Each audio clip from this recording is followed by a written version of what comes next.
Sejarah Peradaban Islam UIN Imam Bonjol Padang. Baiklah, pada pertemuan kali ini saya akan menjawab pertanyaan ujian akhir dalam mata kuliah Dasar-Dasar Ilmu Politik.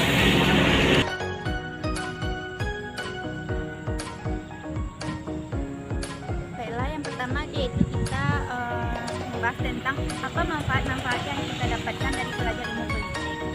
Yang pertama yaitu sebagai aturan atau patokan bagi kita untuk memilih mana ketika kita masuk ke partai politik, mana partai politik yang bagus dan mana yang kurang bagus. Selanjutnya itu kita bisa melihat gejolak-gejolak dunia perpolitikan saat sekarang ini. Yang ketiga yaitu kita bisa menjadikan itu sebagai pelajaran bagi kita. Dan yang keempat itu dengan belajar ilmu politik ini kita bisa melihat bagaimana cara untuk mempertahankan kekuasaan. Dan yang kelima, kita bisa memberikan pandangan-pandangan kita terhadap dunia-dunia perpolitikan itu sendiri. Dan yang terakhir, kita sebagai mahasiswa sejarah tentu kita bisa melihat bagaimana sejarah-sejarah dari perpolitikan itu sendiri, karena ada sebuah pepatah mengatakan bahwa politik itu adalah sejarah di masa depan dan sejarah adalah politik di masa lalu. Baiklah, untuk pertanyaan kedua yaitu apa itu demokrasi. Pertama kita harus memahami dulu dari segi etimologi dari demokrasi itu sendiri. Demokrasi berasal dari bahasa Yunani yaitu demos dan kratos. Demos artinya kekuasaan dan kratos artinya rakyat. Jadi di sini demokrasi adalah kekuasaan berada di tangan rakyat. Selanjutnya pengertian dari demokrasi itu secara istilah ada pendapat dari para ilmuwan yaitu Abraham Lincoln yang menyatakan bahwa demokrasi itu adalah pemerintahan dari rakyat, oleh rakyat dan untuk rakyat. Selanjutnya itu pengertian demokrasi secara bahasa istilah. Ada pendapat dari ilmuwan yang menyatakan bahwa demokrasi adalah pemerintahan dari rakyat, oleh rakyat dan untuk rakyat. Di sini maksudnya adalah ada beberapa dewan-dewan yang atau di Indonesia dinamakan dengan DPR yang mewakili aspirasi dari rakyat itu sendiri. Jadi kesimpulan dari demokrasi itu bahwa keputusan di suatu negara atau suatu pemerintahan diambil secara bersama melalui kalau di Indonesia dinamakan dengan musyawarah atau mufakat. Selanjutnya yaitu syarat-syarat dikatakan bahwa negara itu sebagai negara demokrasi. Yang pertama yaitu kekuasaan tidak berada di tangan satu orang. Kalau kita kaitkan di Indonesia itu bisa dilakukan melalui proses pemilu. Selanjutnya yang kedua yaitu kebebasan berpendapat. Di sini kita kalau kita kaitkan di Indonesia itu bisa kebebasan dari masyarakat itu bisa tersalurkan melalui Dewan Perwakilan Rakyat atau DPR. Selanjutnya yaitu pelindungan hukum. Syarat dapat dikatakan negara itu sebagai negara demokrasi itu negara memberikan jaminan atau pelindungan terhadap rakyatnya berdasarkan hukum-hukum yang ada. Selanjutnya itu syarat yang keempat yaitu tersedianya badan kehakiman yang tidak berpihak. Di sini dapat dikatakan bahwa negara yang demokrasi adalah negara yang menempatkan permasalahan itu dengan seadil-adilnya. Tidak seperti ada satu pepatah yang mengatakan bahwa hukum itu tumpul ke atas dan runcing ke bawah. Selanjutnya yang kelima yaitu kebebasan menyatakan pendapat. Di sini negara bebas di sini warga negara diberikan kebebasan untuk menyatakan pendapat-pendapat yang ingin mereka utarakan. Selanjutnya itu poin yang keenam adalah kebebasan berserikat. Maksudnya di sini warga negara tersebut diberi kebebasan untuk ikut organisasi atau apa atau mendirikan suatu perkumpulan diserahkan kepada rakyatnya. Nanti itu poin yang terakhir itu negara itu menjamin hak hidup dari masyarakatnya. Selanjutnya adalah bagaimana pandangan saya terhadap demokrasi. Dari penjelasan di atas dapat kita ambil kesimpulan bahwa demokrasi itu adalah kekuasaan berada di tangan rakyat. Jadi di sini dari yang saya amati, kalau demokrasi yang ada di Indonesia itu belum menerapkan apa yang seharusnya didefinisikan dari demokrasi itu sendiri. Pertama kita ambil dari syarat-syarat suatu negara itu dapat dikatakan sebagai negara yang demokrasi. Yang pertama itu kekuasaan tidak berada di tangan satu orang. Baiklah, di sini saya mengambil contoh di negara kita yaitu Indonesia. Menurut saya Indonesia ini belum menerapkan arti dari demokrasi itu sendiri.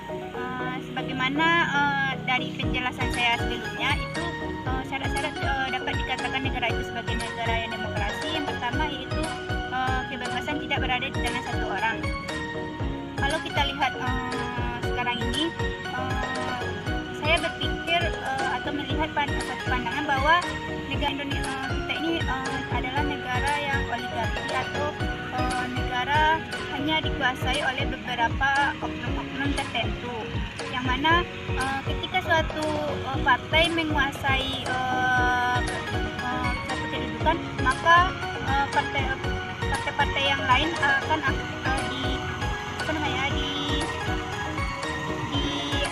kelompokkan juga. Selanjutnya yaitu kriteria yang selanjutnya menjadi patokan saya adalah keputusan bersama. Di sini ada beberapa fenomena belakangan itu tentang rancangan undang-undang RUU itu. Di sana dapat kita simpulkan bahwa ada beberapa kelompok yang mengambil satu keputusan tanpa mempertimbangkan keputusan dari rakyatnya. Kemudian yang menjadi patokan saya yaitu perlindungan hukum. Dapat kita lihat di negara kita ini bahwa orang-orang yang melakukan korupsi diberikan hukuman yang sangat ringan, sedangkan rakyat-rakyat kecil yang hanya mengambil sebuah sendal itu hukumnya sangat berat. Bagi saya itu tidak adil dalam hukum negara kita ini. Poin terakhir yang saya temukan adalah kebebasan menyatakan pendapat. Di sini dapat kita lihat beberapa fenomena yang terjadi di negara kita, bahwa kebebasan berpendapat di negara kita ini masih sangat minim. Contohnya saja lembaga-lembaga tersebut dibatas tidak diberi suatu kebebasan dalam mengungkapkan pendapat-pendapatnya. Baiklah, untuk pertanyaan terakhir yaitu apa itu partai politik dan bagaimana pandangan saya terhadap partai politik itu sendiri. Yang pertama yaitu kita harus memahami dulu apa itu partai politik. Partai politik adalah segala organisasi yang memiliki persyaratan administratif dan ikut dalam pemilihan umum. Selanjutnya, menurut Meriam Budiarjo, partai politik adalah suatu kelompok yang terorganisir yang anggota-anggotanya memiliki nilai-nilai dan cita-cita yang sama. Selanjutnya yaitu perbedaan antara partai politik dan ormas. Di sini ada satu perbedaan yang menonjol, yaitu kalau partai politik itu dia ikut dalam pemilu, sedangkan ormas dia tidak ikut dalam pemilu. Sebenarnya adalah apa fungsi dari partai politik itu sendiri. Yang pertama yaitu fungsi partai politik adalah untuk mensosialisasikan politik, di mana di sini partai politik berfungsi untuk memberikan sosialisasi kepada masyarakat bagaimana perpolitikan di negara kita saat ini. Selanjutnya fungsi dari partai politik yaitu untuk rekrutmen politik, di mana di sini partai-partai politik tersebut sebelum kita masuk menjadi anggota dari suatu partai itu akan melakukan penyuluhan terhadap anggota-anggotanya. Fungsi partai politik berikutnya yaitu untuk mendamaikan konflik-konflik yang terjadi di negara. Misalnya seperti ini, ketika suatu terjadi pergolakan atau konflik-konflik yang terjadi di suatu negara, maka partai politik bisa saja berfungsi untuk membuat suasana itu semakin keruh atau membuat suasana itu semakin membaik. Dan yang terakhir yaitu bagaimana pandangan saya terhadap partai politik ini. Di sini saya berpandangan kalau hal yang lumrah itu ketika orang-orang yang ikut dalam partai politik itu dia memiliki istilahnya bermuka dua, gitu kan. Karena di partai politik itu salah satu tujuan dari partai politik itu ialah untuk menduduki suatu kekuasaan. Jadi ketika si A menjabat, maka si B akan berusaha untuk mendekati si A dan akan berusaha untuk menjatuhkan kekuasaan yang diperoleh oleh si A. Jadi menurut saya partai politik itu sudah hal yang lumrah ketika orang-orang mengatakan bahwa orang-orang yang ikut dalam partai politik itu bermuka dua. Mungkin hanya itu pendapat dari saya. Kalau ada salah dan janggal, saya mohon maaf. Saya Cynthia Martaningsih. Wassalamualaikum warahmatullahi wabarakatuh.